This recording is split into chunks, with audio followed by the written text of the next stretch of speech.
আসসালামু আলাইকুম। আজকে আমি আপনাদেরকে যে বিষয়টি দেখাতে যাচ্ছি, ইতিমধ্যে আপনারা থাম্বনেল দেখে বুঝে ফেলেছেন। চলুন কথা না বাড়িয়ে শুরু করা যাক। প্রথমেই চলে যাবেন আপনাদের মোবাইল ফোনের এই মোবাইল ফোন অ্যাপটিতে। এখানে ক্লিক করবেন। আমি ক্লিক করলাম। তারপরে আপনারা ডায়াল করবেন, এখানে এসে ডায়াল করবেন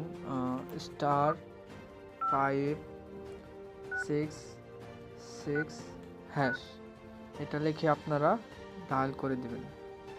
যে যেটাতে আপনার গ্রামীণ সিম আছে সেটাতে আপনারা ক্লিক করে দিবেন এভাবে। এই যে দেখেন, এখানে আমার ব্যালেন্সটা দেখাচ্ছে, এই যে দেখেন 235 টাকা। এইভাবে আপনারা আপনাদের মোবাইল ফোনের গ্রামীণ সিমের ব্যালেন্সটা দেখে নিতে পারেন। ভিডিওটা দেখে যদি আপনারা একটু উপকৃত হয়ে থাকেন, অবশ্যই লাইক কমেন্ট করে দিবেন। সবাই ভালো থাকবেন। ধন্যবাদ।